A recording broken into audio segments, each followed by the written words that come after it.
I'm usually a fan of putting together should you play style reviews, breaking the game down and giving you the knowledge you need to decide whether or not it's the game for you. This is not that. Warframe has been referred to as the internet's best kept secret, and that's for good reason.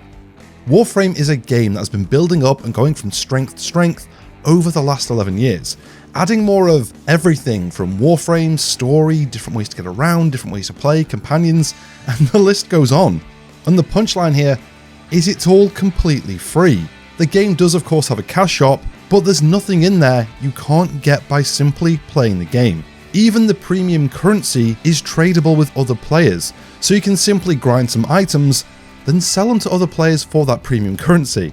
And because of all this, in this video, I'm going to tell you why you should play, or at least try, Warframe.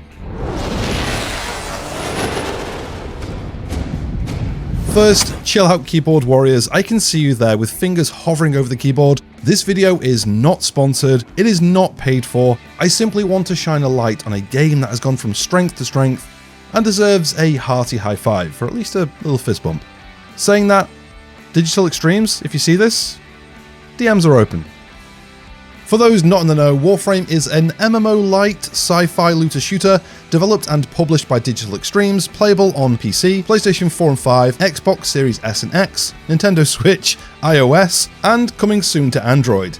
This is all also completely crossplay. Warframe is a game that has been developed and built up over the years to give you a wide range of different things to do, ways to play, and options so you can do what you want, how you want. And honestly, I'm not kidding. You want to run through missions cleaving hordes of enemies? Easy. You want to fully customize your Warframe, weapons, companions? Done. Deep story-driven quests? They're here. Pet the pupper? Of course. Sorry, this a little tame for you? Alright, let's keep going. How about building your very own railjack, a ship that you can fly, covered in turrets that other players can jump on? Ship a bit too big? No problem. Archwings. Don't like space? Fair enough. Open world archwings in massive areas. Don't like flying? Necromechs. More of a Tony Hawk's enthusiast? K-drives. Not convinced? Board slide. Just want to chill? Take your pick. We've got fishing, mining, or you can take up a trank rifle for a spot of hunting. What about the Warframes, the bio warriors you play as? Want to go fast? There's Gauss. Feeling sneaky? Ash. How about summon a Kraken? Hydroid.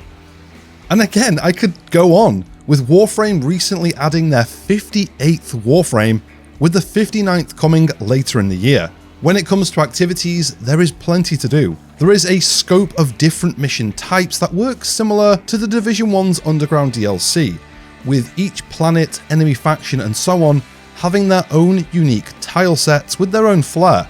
This means every time you run the same mission, each time the layout of that mission will be different, which can really take the edge off grinding. There are 3 massive open world areas, all being very different, and I think at the moment the open worlds are currently one of my favourite ways to play, with them letting you have a lot of fun with all of the toys you've grinded up along the way. There is nothing like flying to an objective with your Archwing, slamming down and spawning your Necromech just to start blasting.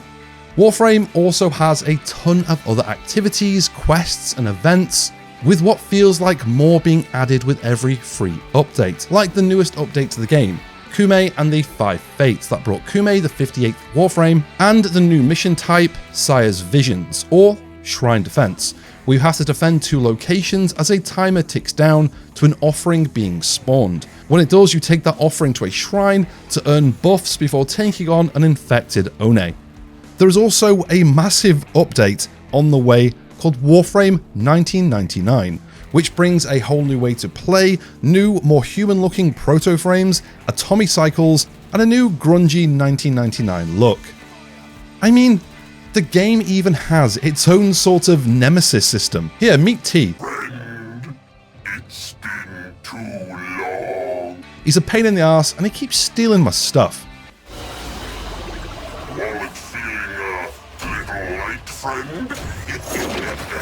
I mean, at the complete other end of the spectrum, we have Deviri, which brings flying horses, a whole new look to the game, as well as some Souls-like melee combat, which can really change up the pace of the game. Honestly, There is really a crazy amount to do in this game, with more constantly coming for free. Another point I think is really worth touching on is the community and how the developers, Digital Extremes, interact with that community. I've played a lot of online games, from true MMOs to looter shooters, and it's rare to come across a community this welcoming and developers this involved with their game. There always seems to be people in game who are more than happy to help new and returning players out, explain mechanics, and just give general advice. And I feel like this community is a byproduct of the game's developers, Digital Extremes, who are very engaging with the community, hosting constant live streams from short and sweet dev shorts, where the creative director Rebecca Ford and Digital Extremes CEO Steve Sinclair sit down for 15 minutes and give some quick news snippets and answer community questions. There's also the much longer primetime streams where you can chat with the devs while they're playing the game themselves. They even have a yearly IRL event called TennoCon, where players travel from across the world to meet up. As a side note, there's also a little terminal in the front of your ship in-game with all of the up-to-date news and updates coming to the game, which you can click on just to get some more info. I just wanted to mention that because it feels like a nice way to keep players up to date in an in-game and in-universe kind of way. The developers' connection to the community even comes through in the cash shop, with what they refer to as Tennogen. Tennogen items and skins are community-created skins submitted to Digital Extremes for them to take a look over. They then choose a couple of their favourite skins, and they get added to the in-game cash shop, with the original designer getting a kickback each time it's purchased. I mean, how crazy is that? Imagine if you had the know-how to put together your own skin, have the devs choose it, and you could use your own skin in-game, as well as getting a little bit of cash per purchase. I just think that's such a cool idea. If I was to name a downside to Warframe, I'd say the game can be overwhelming for new players, but the developers have recently been taking steps to improve the new player experience. They've overhauled the whole opening of the game to make the tutorial a bit smoother, but still I do think that there needs to be a little bit more hand-holding, especially around the beginning of the game and as you're making your way through the star chart. I would say, however, if you start the game up, if you feel a little bit overwhelmed, there is a whole host of content creators, there's an amazing wiki. Honestly, it's worth pushing past, because once you're into the thick of it, Warframe is an incredible game. Really, I've only scratched the surface of Warframe and what this game has in store for you, but I would highly recommend you download it and give it a try. At worst, you've lost a couple of hours trying something new. At best, you've found your new favourite game. Let me know your thoughts on Warframe below. Do you love it? Do you hate it? I'd love to hear from you. If you'd like to support the channel, you can become a channel member, or I do also have a Patreon. Links for those are in the description. If you enjoyed this video, let me know by giving it a like. That is the little thumbs up icon right next to the subscribe button. Have a great day, and I'll catch you in the next one.